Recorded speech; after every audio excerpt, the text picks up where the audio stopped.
നമസ്കാരം. ടേക്കി ക്വിസിലേക്ക് എല്ലാവർക്കും വീണ്ടും സ്വാഗതം. ഇന്ന് നമ്മുടെ രാഷ്ട്രപിതാവായ ഗാന്ധിജിയെ കുറിച്ചുള്ള കുറച്ച് ചോദ്യങ്ങളുമായാണ് ഞാൻ വന്നിരിക്കുന്നത്.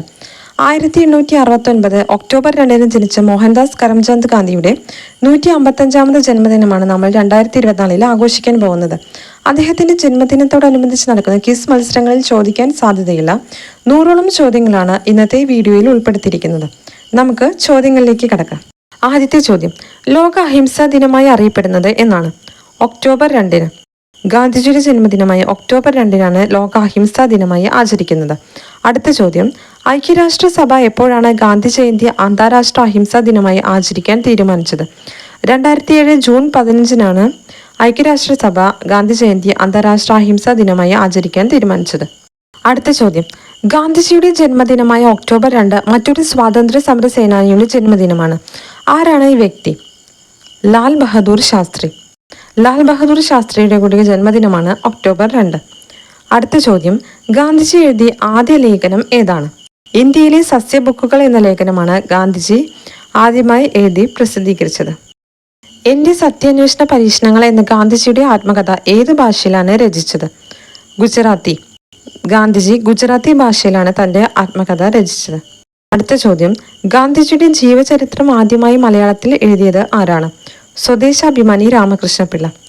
സ്വദേശാഭിമാനി രാമകൃഷ്ണപിള്ളയാണ് ഗാന്ധിജിയെ കുറിച്ചുള്ള ഒരു ജീവചരിത്രം ആദ്യമായി മലയാളത്തിൽ എഴുതിയത്. അടുത്ത ചോദ്യം, ആത്മകഥയിൽ ഏതു മുതൽ ഏതു വരെയുള്ള ജീവിത കാലഘട്ടമാണ് ഗാന്ധിജി വിവരിക്കുന്നത്? ബാല്യകാലം മുതൽ 1921 വരെയുള്ള ജീവിതകാലമാണ് ഗാന്ധിജി തൻ്റെ ആത്മകഥയിലൂടെ വിവരിക്കുന്നത്. അടുത്ത ചോദ്യം, ഗാന്ധിജിയുടെ ആത്മകഥ പ്രസിദ്ധീകരിച്ച പ്രസിദ്ധീകരണാലയം ഏതാണ്? അഹമ്മദാബാദിലുള്ള നവജീവൻ ട്രസ്റ്റാണ് ഗാന്ധിജിയുടെ ആത്മകഥ പ്രസിദ്ധീകരിക്കുന്നത്. ആത്മകഥ മാത്രമല്ല, ഗാന്ധിജിയുടെ എല്ലാ രചനകളുടെയും പകർപ്പവകാശം നവജീവൻ ട്രസ്റ്റിനാണ്. ഗാന്ധിജിയുടെ ഏറ്റവും മനോഹരമായ ജീവചരിത്രം എഴുതിയത് ആരാണ്? Louis Fisher. ലൂയി ഫിഷർ എന്ന വ്യക്തിയാണ് ഗാന്ധിജിയുടെ ജീവചരിത്രം ഏറ്റവും മനോഹരമായി എഴുതിയത്. അദ്ദേഹം ഒരു അമേരിക്കൻ ജേർണലിസ്റ്റാണ്. അടുത്ത ചോദ്യം, ഹിന്ദ് സ്വരാജ് അഥവാ ഇന്ത്യൻ ഹോം റൂൾ ആരുടെ കൃതിയാണ്? ഗാന്ധിജിയുടെ. ജോൺ റസ്കിൻ രചിച്ച ഏത് ഗ്രന്ഥമാണ് ഗാന്ധിജി സർവോദയ എന്ന പേരിൽ തർജ്ജമ ചെയ്തത്? അൺ ടു ദി ലാസ്റ്റ്. ഗാന്ധിജിയെ ഏറ്റവും സ്വാധീനിച്ച ഒരു പുസ്തകമാണ് അൺ ടു ദി ലാസ്റ്റ്.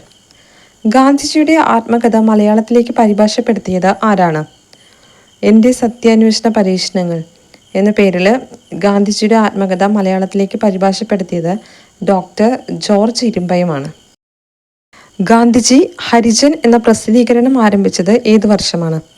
1933. ഗാന്ധിജി ദക്ഷിണാഫ്രിക്കയിലെ ഇന്ത്യക്കാരുടെ അവസ്ഥകളെപ്പറ്റി രാജ്കോട്ടിൽ വെച്ച് പ്രസിദ്ധീകരിച്ച ലഘുലേഖ അറിയപ്പെടുന്നത് എന്താണ്? പച്ച ലഘുലേഖ അഥവാ ഗ്രീൻ പാംഫ്ലെറ്റ്. ഗാന്ധിജി ദക്ഷിണാഫ്രിക്കയിൽ ആരംഭിച്ച പത്രം ഏതാണ്? Indian opinion. ഇന്ത്യൻ ഒപ്പീനിയൻ എന്ന പത്രമാണ് ഗാന്ധിജി ദക്ഷിണാഫ്രിക്കയിൽ ആരംഭിച്ചത്. ഗാന്ധിജി ദക്ഷിണാഫ്രിക്കയിൽ രൂപം കൊടുത്ത സംഘടന ഏതാണ്? Natal Indian Congress. 1919 ഗാന്ധിജി തുടങ്ങിയ 2 പ്രസിദ്ധീകരണങ്ങൾ ഏതൊക്കെയാണ്? Navajeevan, young India. Navajeevan, young India തുടങ്ങി 2 പ്രസിദ്ധീകരണങ്ങളാണ് 1919 ഗാന്ധിജി ആരംഭിച്ചത്. അടുത്ത ചോദ്യം, ഗാന്ധിജിയുടെ ആദ്യ പൊതുപ്രസംഗം എവിടെ വെച്ചായിരുന്നു? പ്രിട്ടോറിയയിൽ വെച്ചായിരുന്നു ഗാന്ധിജിയുടെ ആദ്യ പ്രസംഗം. ഗാന്ധിജിയുടെ ആദ്യത്തെ സത്യാഗ്രഹം ഏത് വർഷമാണ്? 1906 ആദ്യത്തെ സത്യാഗ്രഹം. ഇത് ദക്ഷിണാഫ്രിക്കയിൽ ട്രാൻസൽ എന്ന സ്ഥലത്ത് വെച്ചായിരുന്നു. വർണ്ണവിവേചനത്തിനെതിരെയാണ് ഗാന്ധിജി ഈ സത്യാഗ്രഹം നടത്തിയത്. അടുത്ത ചോദ്യം, ഗാന്ധിജിയുടെ ആദ്യ ജയിൽവാസം എവിടെ? ദക്ഷിണാഫ്രിക്കയിലെ ജോഹന്നാസ്ബർഗിലായിരുന്നു ആദ്യത്തെ ജയിൽവാസം. ഇത് 1908 ഗാന്ധിജി അവസാനത്തെ തവണ ജയിൽ ശിക്ഷ അനുഭവിച്ചത് എവിടെ വെച്ചായിരുന്നു? പൂനെയിൽ വെച്ച്. ഗാന്ധിജി അവസാനത്തെ തവണ തടങ്കലിൽ നിന്ന് നിരുപാധികം വിട്ടയച്ചത് എന്നാണ്? 1944 മെയ് 6. അടുത്ത ചോദ്യം, അവസാനത്തെ തവണ ജയിലിൽ നിന്നും പുറത്തിറങ്ങുമ്പോൾ ഗാന്ധിജിക്ക് എത്ര വയസ്സായിരുന്നു? 75 വയസ്സ്. ഗാന്ധിജി എത്ര തവണ ജയിൽ ജീവിതം അനുഭവിച്ചു? ആകെ 11 തവണയാണ് ഗാന്ധിജി പല വർഷങ്ങളിലായി ജയിൽ ജീവിതം അനുഭവിച്ചത്. അടുത്ത ചോദ്യം, ഗാന്ധിജി ദക്ഷിണാഫ്രിക്കയിൽ ഏത് കമ്പനിക്ക് നിയമസേവനം നൽകാനാണ് പോയത്? Dada Abdulla and company. ദക്ഷിണാഫ്രിക്കയിൽ വെച്ച് ഗാന്ധിജി ഇറക്കിവിട്ട റെയിൽവേ സ്റ്റേഷൻ ഏതാണ്? പീറ്റർ മാരിറ്റ്സ്ബർഗ് റെയിൽവേ സ്റ്റേഷനാണ് ഗാന്ധിജി ഇറക്കിവിട്ടത്. ഒരു വെള്ളക്കാരനല്ലാത്തതിൻ്റെ പേരിലായിരുന്നു ഈ നടപടി. ഗാന്ധിജി ദക്ഷിണാഫ്രിക്കയിലേക്ക് പോയത് ഏതു വർഷമാണ്? 1893. ഗാന്ധിജി ജോഹന്നാസ്ബർഗിൽ സ്ഥാപിച്ച ആശ്രമം ഏതു പേരിലാണ് അറിയപ്പെടുന്നത്? Tolstoy farm. ഗാന്ധിജി ധർമ്മനിൽ സ്ഥാപിച്ച ആശ്രമത്തിന്റെ പേരെന്താണ്? Phoenix settlement. അടുത്ത ചോദ്യം, പ്രവാസ ജീവിതം അവസാനിപ്പിച്ച് ഗാന്ധിജി ഇന്ത്യയിൽ തിരിച്ചെത്തിയ ദിവസം ഏതാണ്? 1915 ജനുവരി 9 ഗാന്ധിജി ദക്ഷിണാഫ്രിക്കൻ ജീവിതം മതിയാക്കി ഇന്ത്യയിലേക്ക് തിരിച്ചെത്തുന്നത്. ഗാന്ധിജി ദക്ഷിണാഫ്രിക്കയിൽ നിന്നും ഇന്ത്യയിൽ തിരിച്ചെത്തിയ ജനുവരി 9 സ്മരണാർത്ഥം ആ ദിവസം എന്ത് ദിനമായിട്ടാണ് എല്ലാ വർഷവും ആഘോഷിക്കുന്നത്? ഉത്തരം, പ്രവാസി ഭാരതീയ ദിനം. അടുത്ത ചോദ്യം, ഗാന്ധിജി സബർമതിയിൽ ആശ്രമം സ്ഥാപിച്ച വർഷം ഏതാണ്? 1915. 1915 ഗാന്ധിജി സബർമതിയിൽ ആശ്രമം സ്ഥാപിച്ചത്.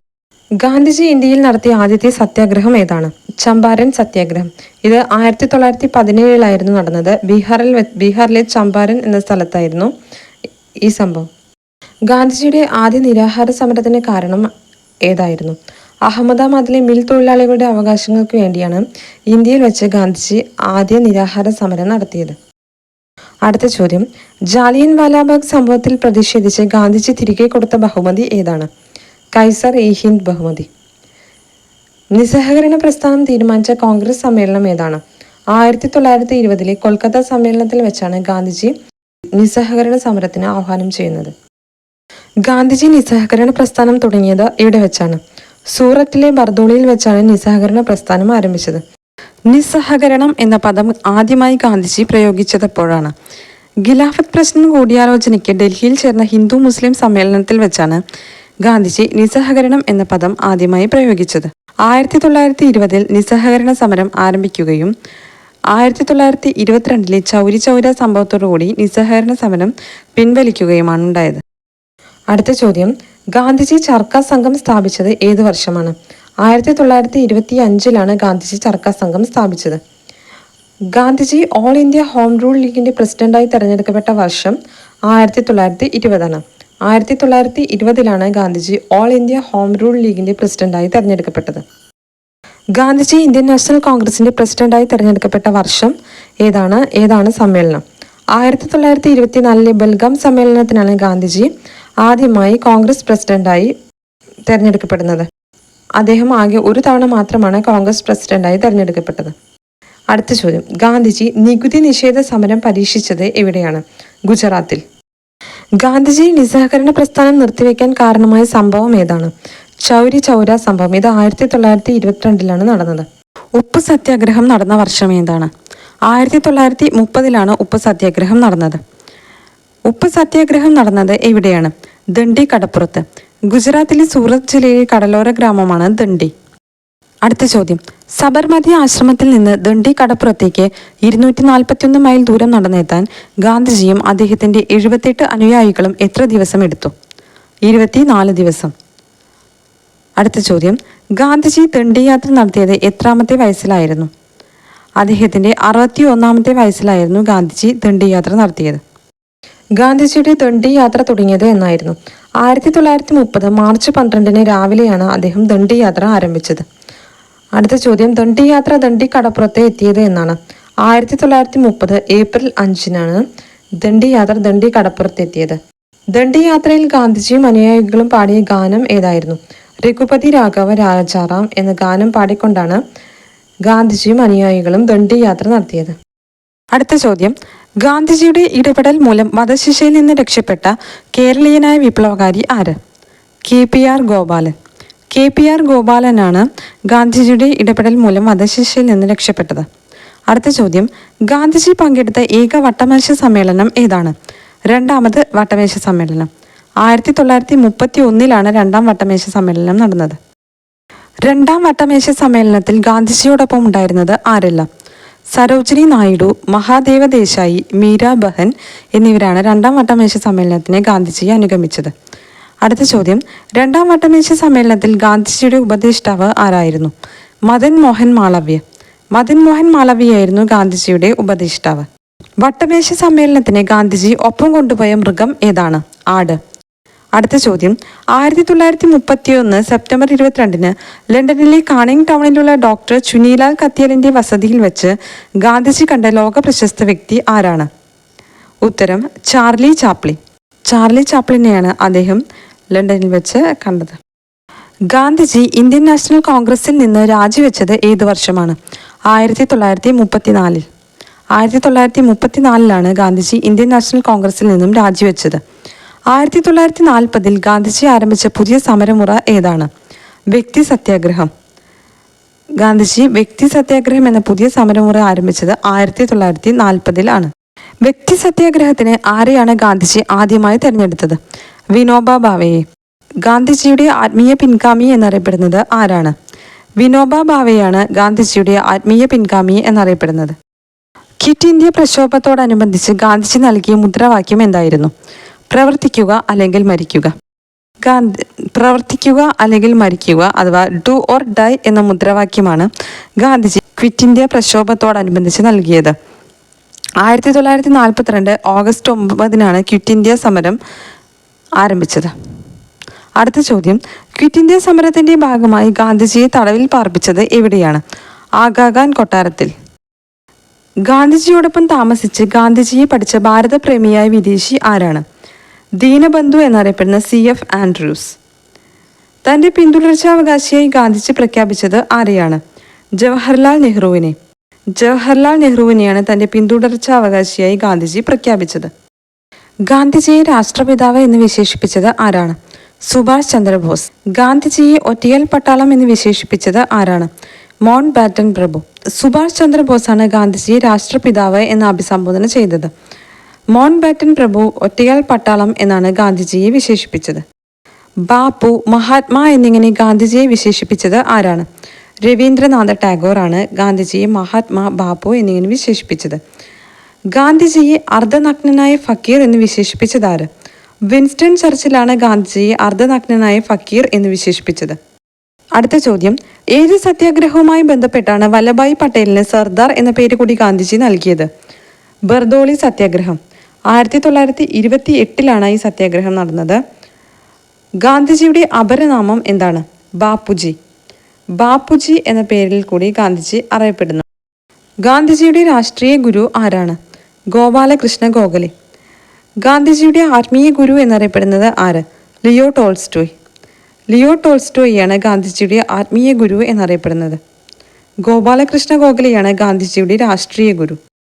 അടുത്ത ചോദ്യം, സരോജിനി നായിഡുവിനെ ഇന്ത്യയുടെ വാനമ്പാടി എന്ന് വിശേഷിപ്പിച്ചത് ആരാണ്? ഗാന്ധിജി.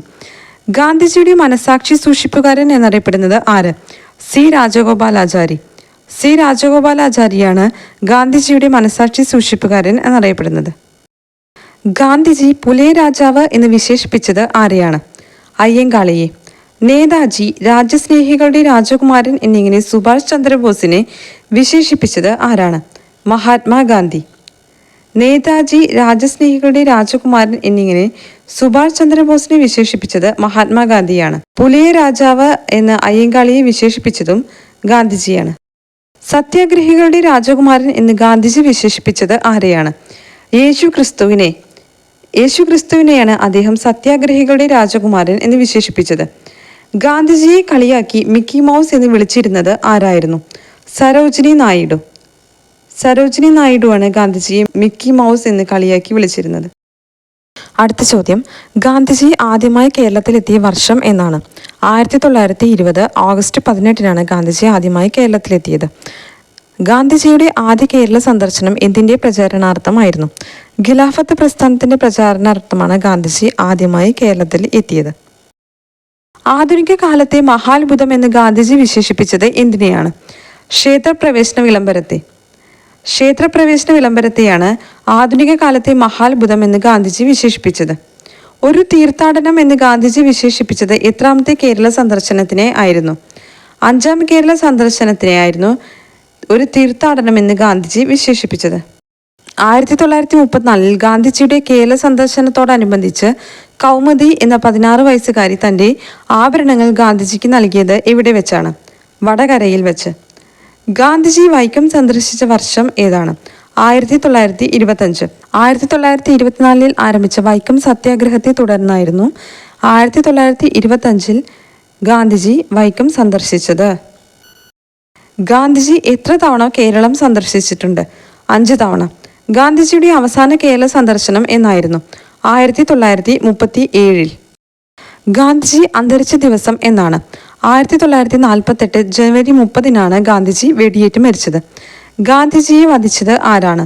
നാഥുറാം വിനായക് ഗോഡ്സെ എന്ന വ്യക്തിയാണ് ഗാന്ധിജിയെ വെടിവെച്ചത്. അടുത്ത ചോദ്യം, എത്ര തവണയാണ് ഗാന്ധിക്ക് നേരെ വധശ്രമം നടന്നത്? 7 തവണ. ഗാന്ധിജിയുടെ അവസാന വാക്കുകൾ എന്തായിരുന്നു? ഹേ റാം. ഗാന്ധിജി അന്ത്യവിശ്രമം കൊള്ളുന്നത് എവിടെയാണ്? ഡൽഹിയിലുള്ള രാജ്ഘട്ടിലാണ് ഗാന്ധിജി അന്ത്യവിശ്രമം കൊള്ളുന്നത്. അടുത്ത ചോദ്യം, ഗോഡ്സെയുടെ വെടിയേറ്റ് വീഴുന്ന സമയത്ത് ഗാന്ധിജി ധരിച്ച വസ്ത്രങ്ങൾ ഉൾപ്പെടെ ഗാന്ധിജിയുമായി ബന്ധപ്പെട്ട വസ്തുക്കൾ സൂക്ഷിച്ചിരുന്ന ഗാന്ധി മെമ്മോറിയൽ മ്യൂസിയം എവിടെയാണ് സ്ഥിതി ചെയ്യുന്നത്? മധുര. 1959-ലാണ് ഈ മ്യൂസിയം സ്ഥാപിതമായത്. അടുത്ത ചോദ്യം, സ്വതന്ത്ര ഇന്ത്യയിൽ ഗാന്ധിജി എത്ര ദിവസമാണ് ജീവിച്ചത്? 168 ദിവസം. വെറും 168 ദിവസം മാത്രമാണ് ഗാന്ധിജി സ്വതന്ത്ര ഇന്ത്യയിൽ ജീവിച്ചത്. സ്വതന്ത്ര ഇന്ത്യയിൽ ആദ്യമായി വധശിക്ഷയ്ക്ക് വിധേയമാക്കപ്പെട്ട വ്യക്തി ആരാണ്? നാഥുറാം വിനായക് ഗോഡ്സെ.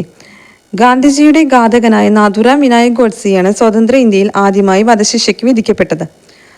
UNO ആദ്യമായി ദുഃഖസൂചകമായി പതാക താഴ്ത്തിക്കെട്ടിയത് എപ്പോഴാണ്? ഗാന്ധിജി അന്തരിച്ചപ്പോഴാണ് UNO ആദ്യമായി ദുഃഖസൂചകമായി പതാക താഴ്ത്തിക്കെട്ടിയത്. ഗാന്ധിജിയുടെ ഇഷ്ട പ്രാർത്ഥനാ ഗീതമായ വൈഷ്ണവ ജനതോ രചിച്ച ഗുജറാത്തി കവി ഏതാണ്? നരസിംഹ മേത്ത. ഗാന്ധിജിയുടെ ഇഷ്ട പ്രാർത്ഥനാ ഗീതമായ വൈഷ്ണവ ജനതോ രചിച്ച ഗുജറാത്തി കവി നരസിംഹ മേത്തയാണ്. അടുത്ത ചോദ്യം, സ്റ്റീവ് ജോബ്സിനോട് 1999-ൽ ടൈം മാഗസിൻ നൂറ്റാണ്ടിലെ വ്യക്തിയായി ഒരാളെ തിരഞ്ഞെടുക്കാൻ ആവശ്യപ്പെട്ടപ്പോൾ അദ്ദേഹം നിർദ്ദേശിച്ചത് ആരുടെ പേരായിരുന്നു? ഗാന്ധിജിയുടെ. സ്വതന്ത്ര ഇന്ത്യയുടെ തപാൽ സ്റ്റാമ്പിൽ ആദ്യമായി പ്രത്യക്ഷപ്പെട്ടത് ആരാണ്? മഹാത്മാഗാന്ധി. മഹാത്മാഗാന്ധിയുടെ ചിത്രമാണ് ആദ്യമായി സ്റ്റാമ്പിൽ അച്ചടിച്ചു വന്നത്. ഗാന്ധിജിയുടെ കണ്ണട, വാച്ച്, ചെരുപ്പ് എന്നിവ ലേലത്തിൽ പിടിച്ചെടുത്ത ഇന്ത്യൻ വ്യവസായി ആരാണ്? വിജയ് മല്യ. വിജയ് മല്യയാണ് ഗാന്ധിജിയുടെ കണ്ണട, വാച്ച്, ചെരുപ്പ് എന്നിവ ലേലത്തിൽ പിടിച്ചെടുത്ത വ്യക്തി. അടുത്തത് 100ാമത്തെ ക്വസ്റ്റ്യൻ ആണ്. ഒക്ടോബർ 2 ചരമദിനമായി ആചരിക്കുന്ന ലോക പ്രശസ്തനായ മലയാളി ആരാണ്? രാജാ രവിവർമ്മ.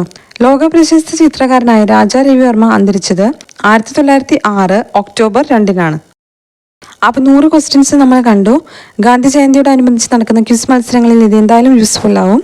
നിങ്ങൾക്ക് ഈ വീഡിയോ ഇഷ്ടമായെങ്കിൽ ലൈക്ക് ചെയ്യുക, ഷെയർ ചെയ്യുക, ഒപ്പം ഈ ചാനൽ ഒന്ന് സബ്സ്ക്രൈബ് ചെയ്യാനും കൂടി മറക്കരുത്. Okay, thank